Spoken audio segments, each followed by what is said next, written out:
Ladies and gentlemen, very good evening to you all and welcome to the second of our 4 broadcast conversations as part of the Festival of Broadcasting. We've got a bit of showbiz glamour with us tonight, so I'm going to ask you to give us a bit of a studio audience feel, alright? Welcome, first of all, the big round of applause, Hugh Dan MacLennan. And on his left is Marianne Kennedy. And Lana Pheutan.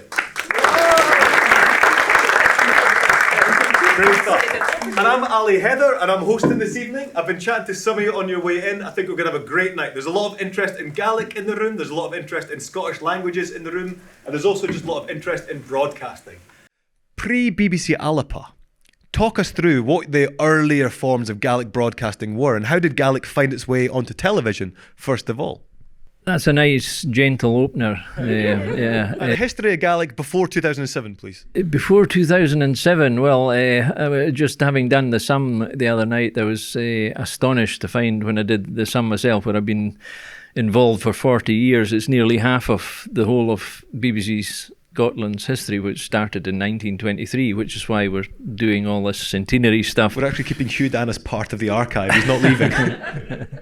But anyway, the history of Gaelic broadcasting, there's a couple of pivotal moments in it. Gaelic's been involved in broadcasting in the BBC since the very earliest days, the 1920s. In fact, Shinty, I was wanting to see how early I could get Shinty. 3 minutes and he's got to Shinty. They did what was called eyewitness accounts on the radio, where somebody would go to Old Annisland or some of the Glasgow venues and then run along to Queen Margaret Drive or various venues. A famous guy, Peter MacLeod, was one of the first. So we've been in at the earliest of and then various bits and pieces happened. But the one key event was when Hugh McPhee was appointed as a Gaelic producer, I think he was called. He was just himself in 1935. So that was a kind of pivotal moment. And then we had the war. So the war intervened in all sorts of ways with broadcasting generally. And then it kind of just tripped along after that. You had all sorts of special events like the Mod in particular, because McPhee was president of Gaelic as well. So there was a connection there. So not an awful lot happened in terms of Gaelic broadcasting. What output was that? Was that just radio programmes in Gaelic? They would well, the eyewitness accounts were mostly in English, but they did start to become Gaelic output much, much later. I mean, you have to go to, as Marianne would recall, there was the very famous what was called the BBC Highland, the Gaelic Minute, where BBC Highland opted out of the national network, as some other stations did, and Bill Carracher, the famous Bill Carracher, was the manager in BBC Highland then, and he agreed, used the word fight. There were massive internal battles to try and get Gaelic programming underway, and Bill had this agreement that after 4 minutes of Highland news you would have the Gaelic Minute. It was literally that. They had 60 seconds. That was the Gaelic output. There was a regular edition of Gaelic news over time. I mean, some of our people here will have more grasp of the details. 7 o'clock news, for example, 1 bulletin per day. And that would be the sum total of it. You'd have Gaelic services were introduced fairly early in the sequence, and that would be either live, mostly live, because they didn't record things in those days. They did it once and it was gone. So it was really only the acceleration in Gaelic output came, and we, I think, were lucky to be there at the time. So I'll move on to Marianne just in a second. Well, I was there before. I was in Inverness before Marianne came along, and but just in terms of output, if you're listening just to Gaelic things on the radio, are you hearing the news and a little bit of prayer? You're hearing very little. You're hearing next to nothing, actually. The whole mod coverage, where you had the choral competitions and mass coverage, if you want, was much later. So it was next to nothing for so long, and it's only, as I say, in the 80s that it really took off, where you got anything. Post 85, you got what we would regard as being a complete radio service. Not complete, but an enlarged. And that then brought in regular news programmes in the morning, at midday, and in the evenings, every day of the week. And that had a consequent boom in staffing as well, career opportunities and all the rest of it. So 85 was the biggest single change, where everything moved into full gear, if you want. The Radio Scotland equivalent in Gaelic. Well, there's your first 60 years of broadcasting in Gaelic. Thank you, Hugh Dan. So my question here, we'll start with Marianne and work along the panel, is music has been so central. When I was going through the archives here at Kelvin Hall, so much of the Gaelic archive is music, musical performance, musical discussion. So much of Radio Nan Gael has been music. Like, Gaelic broadcasting has had music right as a thread running through it very thickly. Is that an accurate reflection of Gaelic culture? Or is that because that is something that's quite easy to broadcast? And has it had an impact on the communities themselves? Do people realise, well, if I get into music, there's some status there, there's a culture there I can get into? Has broadcasting had an impact? There is for sure a respect for music and song and those that perform it. It's part of our DNA. You can't take that out of us, as it were. Yeah, music's there because people like it and it fills the airwaves. It takes up time. And it's a constant struggle on a full-scale radio and television service to produce the material.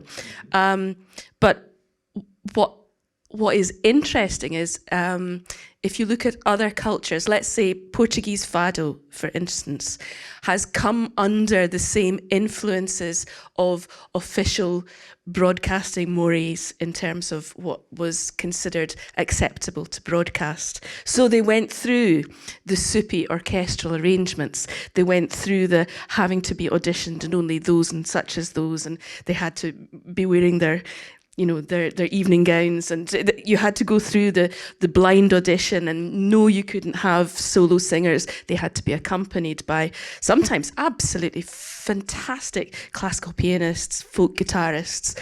Sure. So the musicians were very, very fine without a doubt, but it wasn't necessarily what those singers would have done naturally. So between that and the mod, there is a very definite skewing of perception and expectation. I think that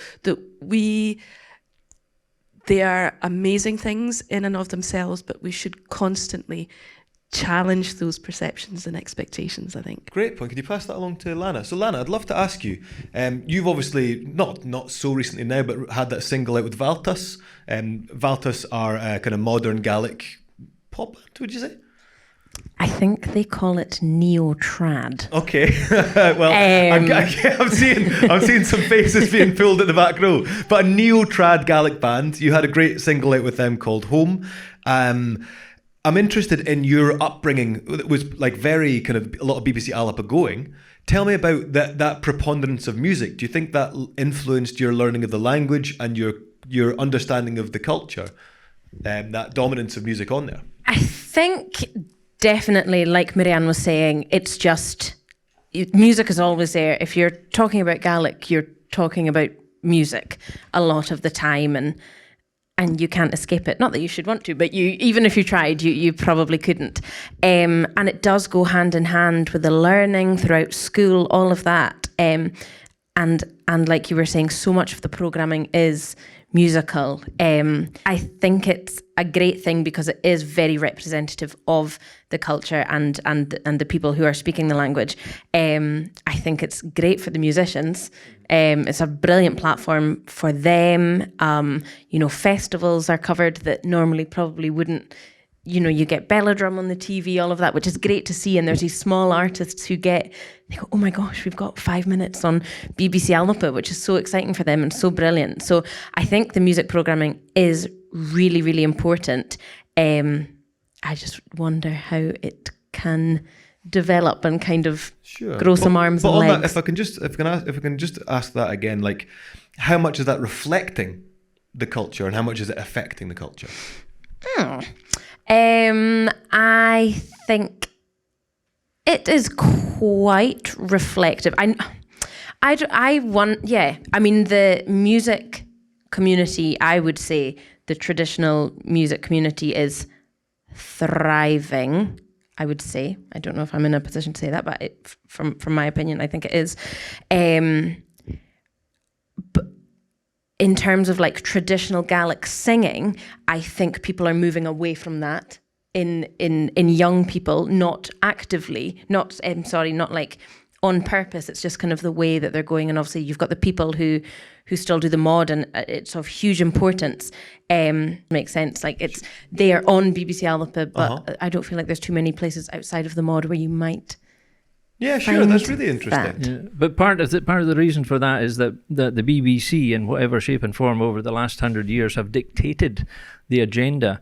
I mean, if you look at the first two ever programmes, first one was the first broadcast in Gaelic and radio was a 15-minute religious address by Reverend John Bain. Oh, and we're playing it in full now. that was the first one, and then the second one, and this is the interesting one for me, first Gaelic song recital (brackets) announced in English. Now that's the marker. That was the way it was done for many years. I mean the word recital is so loaded. And that is the way it was treated. I mean, unpack that for us. Unpack the recital and the introduced in English. It's what it says in the tin. I mean, they were literally recitals. I mean, you can give a more technical explanation, but one of the equivalent examples would be Fergie MacDonald's treatment, where he wasn't allowed to go and record at the BBC because he didn't play the kind of Scottish dance music the BBC wanted, or the Scottish Country Dance Association wanted, or whatever. And it was only, I don't know, in the 70s would it have been, when Fergie became an acceptable sound. So, we're talking about, well, I keep doing this sum and it ends up at 50 years and it worries me. But, things began to change then, where the BBC said, yes, you can come in and play in red socks, on the radio. But before, it was a proper recital and all the bib and tucker and all the rest of it, and formal recital. So on the radio, you'd hate to get announced in English as well. I mean, that's the way it was done. It was accepted until some people moved in and changed it. Certain examples, I haven't mentioned Fred Macaulay yet, but when Fred Macaulay did things like his famous programme on the ILA, they kind of changed radio because they did documentaries about serious things, which hadn't been spoken about in Gaelic on the radio before. To some extent, there was wartime broadcasting on a minimal level. My first job in Inverness was reading the news during the Falklands War. And that was an exercise and a half, I can tell you, because you got the stuff on the wire. Even then, it was listed as a Class D notice, so you only got it about 10 to 7, and it came out of this big machine.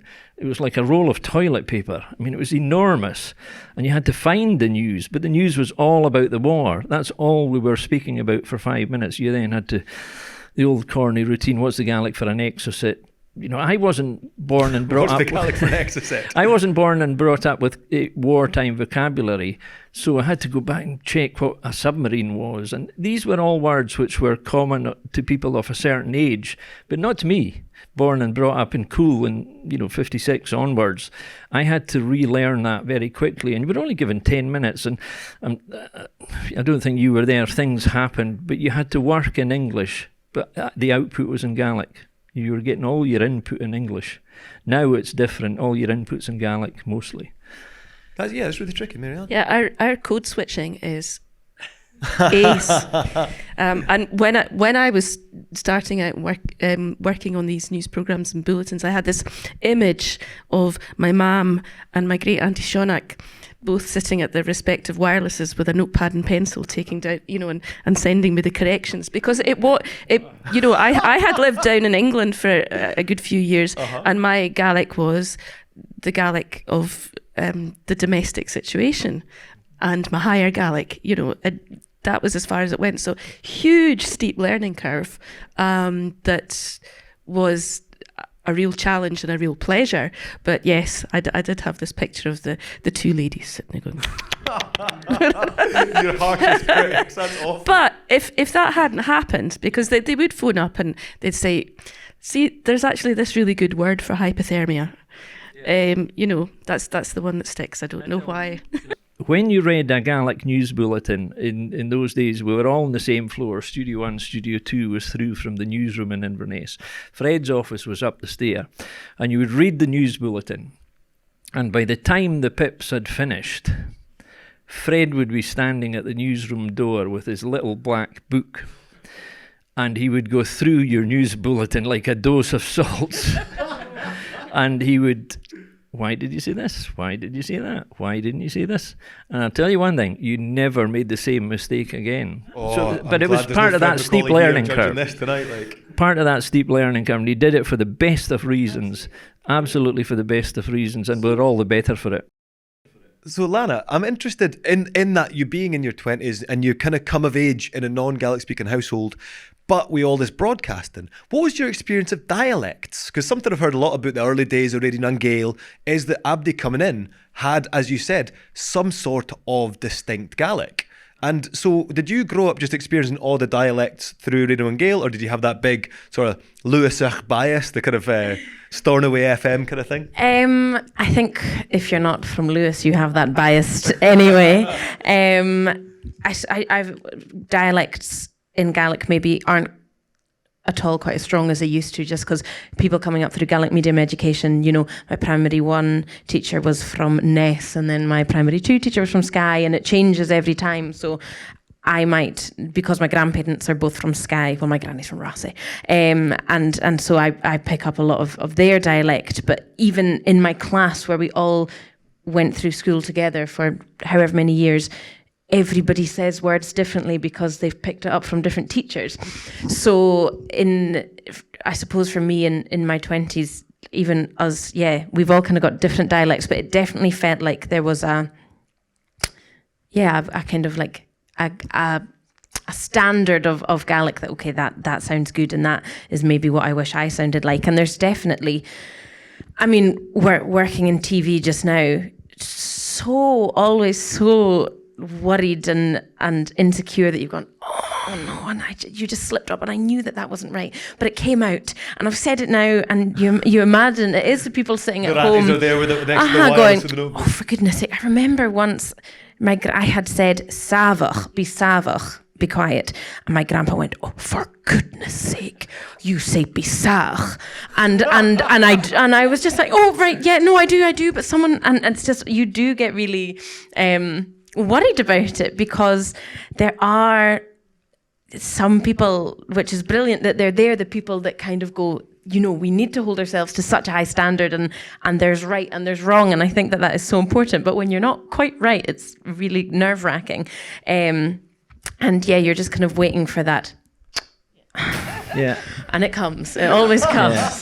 I mean, we all know about Standard English and RP, which was the way you were trained if you were in the BBC some 60, 70, 80 years ago. I don't know when it actually changed, but to my awareness, there was never formally a best Gaelic to deliver on, you know, the BBC or the staff. The hierarchy within the BBC never imposed it on people.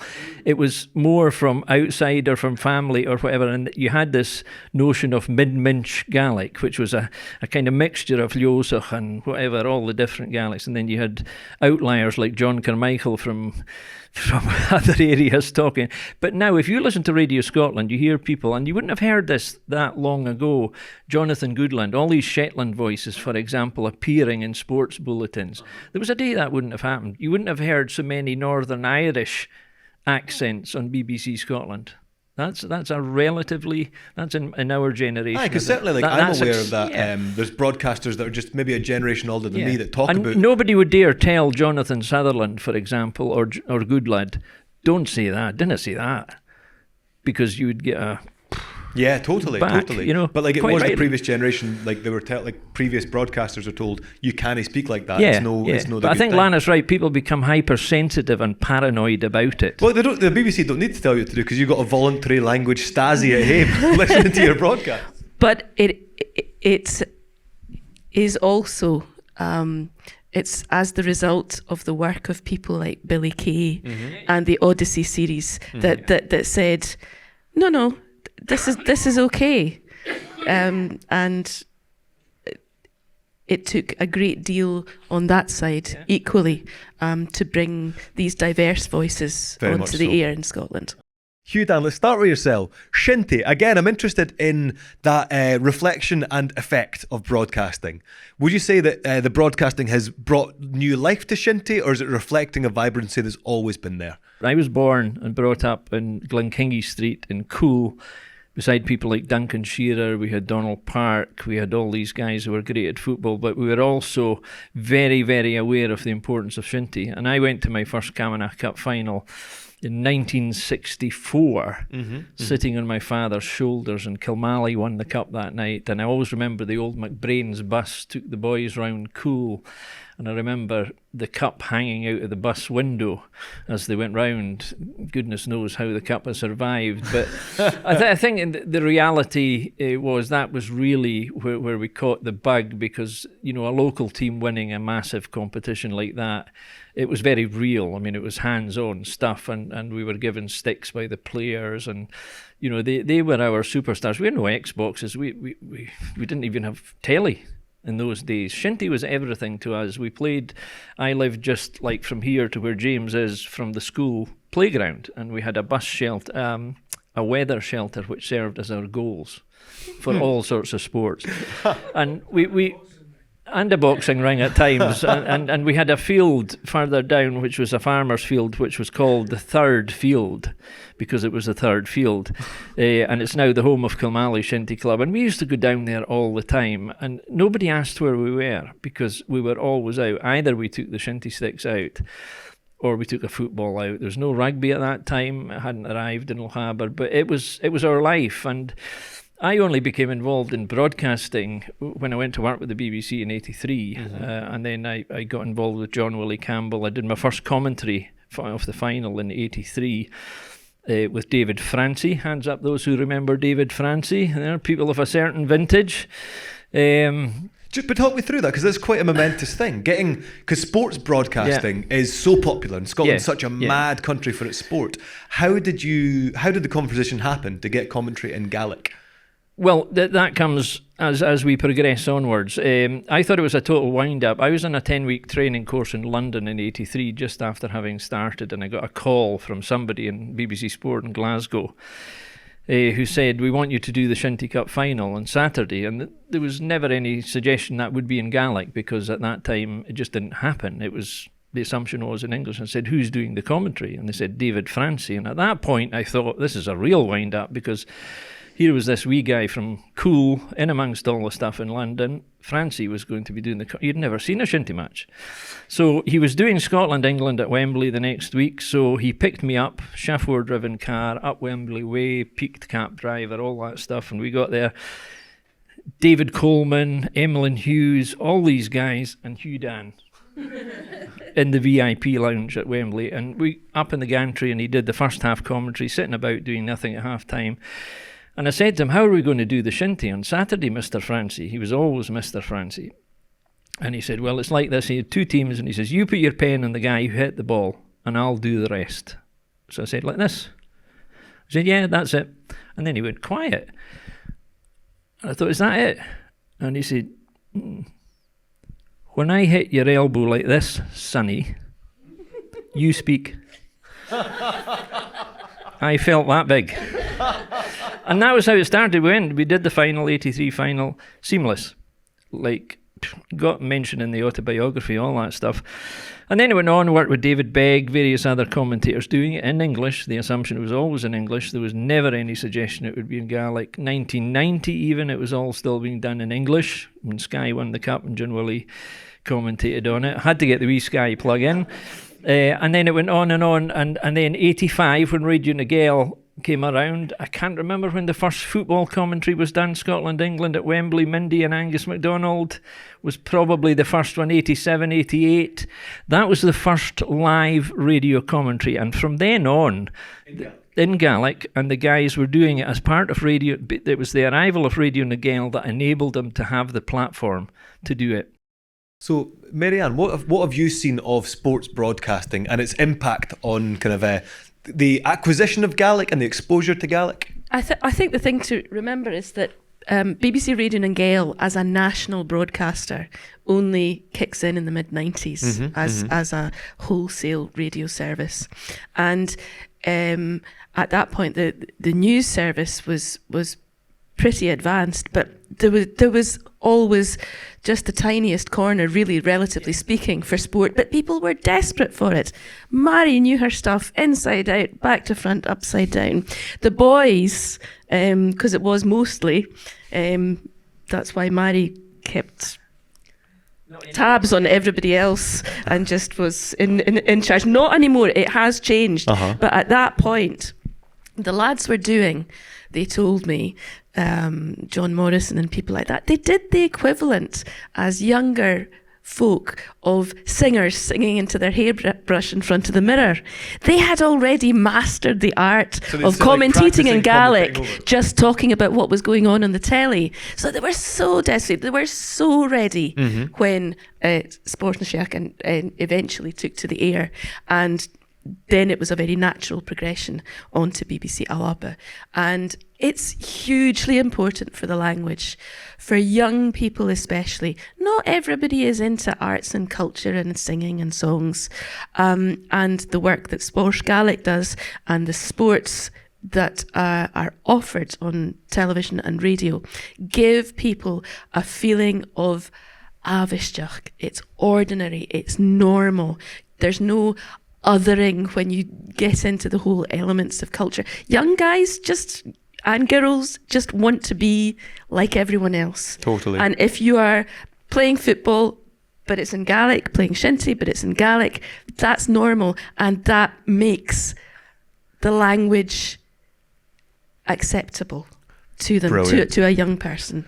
Genuinely, I was saying to Hugh Dan before we came in here that I experienced Glasgow Warriors rugby triumphs of the mid last decade through his voice, and like the enthusiasm and the passion and just the way of, because I was learning Gaelic at Aberdeen Uni, and I was just sitting there and watching whole like, because you could expose yourself to 2 hours of passive Gaelic every match, and you pick up so much, and it's so useful for the rhythms and the flow and the pronunciation and all that kind of stuff. All that kind of stuff. It's so essential as a learner, like you say, normal stuff. But before we move on to our final clip, Lana, what's been your experience with sport? Is that something you've engaged with? Yeah, absolutely. And so I also work in presentation at the BBC, so I man the output a lot of the time. So, and I think what you're saying is, I almost feel like, maybe coming from Sky especially, is that shinty is as an important part of our culture as music is. Like, it's just, they go hand in hand. And I remember, was it 2021 that they had the Camanachd Cup final on BBC Scotland and not on BBC Alba, and it felt so weird to me because I was working that day, so I introduced it. So I threw in some Gaelic because I was like, "What is going on here? Like, why is it?" Yeah, and I think that happens every now and then. Maybe BBC Scotland in a wider sense will be like, oh, okay, we'll put that on BBC Alba because it doesn't really matter as much. You know, they go like, oh, we'll stick the women's games, and that is great for BBC Alba because it's so important that these things are broadcast. But maybe BBC Scotland, like the mainstream channel, don't see its importance. But then you have like, oh, well, it's the final, so it's going to get loads of viewers, so we'll take it now. And I always think that's a wee bit annoying.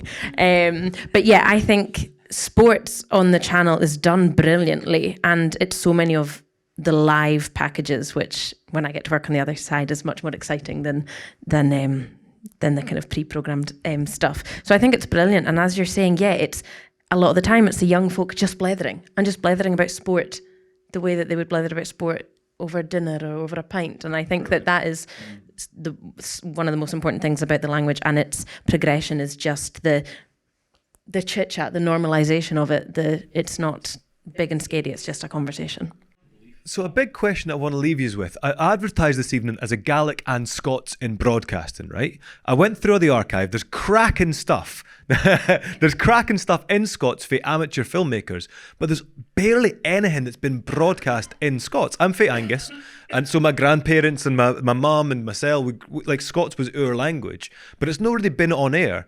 There does feel like there's a shift. The Scottish Government are committed to a Scottish Languages Act, which you see Scots get more representation. BBC Scotland are softening. So I want to ask the panel each, what one thing should Scots learn for Gaelic broadcasting? What's been the biggest success, or what's been the thing we need to avoid? Who wants to go first? Solidarity. Yeah. Tell us. Expand the book.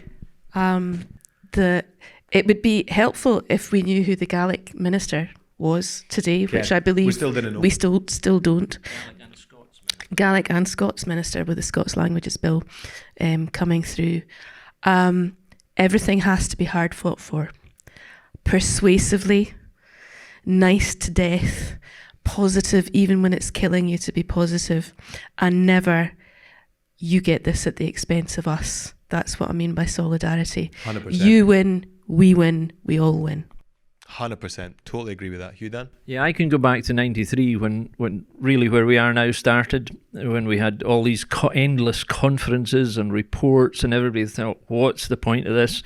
Commissioning legal wonks in the House of Parliament to write papers to persuade because it's not reserved. The decisions have to be made down in London about all sorts of aspects of Gaelic and Scots broadcasting and the new Act. And the preparation of an act is not just writing an act out in the back of an envelope. I mean, there's a huge process. And I remember asking the civil servants, you know, when there was a rammy in the papers, why doesn't Scots get what Gaelic's getting?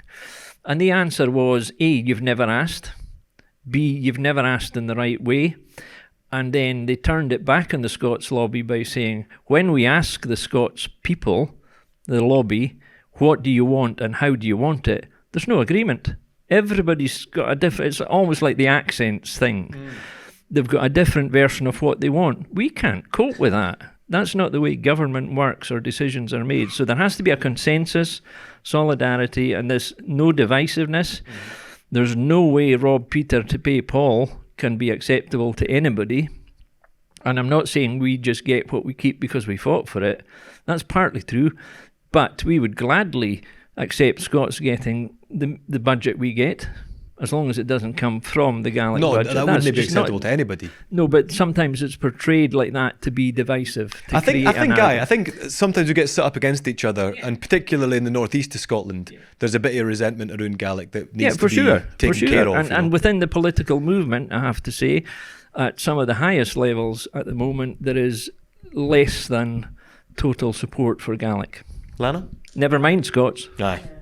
I think because a lot of the time you're going to be working with small teams and small budgets and things like that, it's easy to think that you can only do small things and make small projects. And I think a lot of what BBC Alba has done has shown that that is not the case. Small, mighty, determined people can create some really massive, incredible things.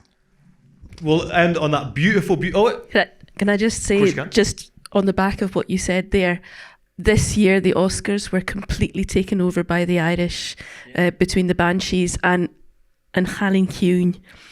I believe that through BBC Alba and being allowed to dream big, that we are not that far away from being at that table as well. Brilliant. Guys, let's hear it for our panel. Fantastic.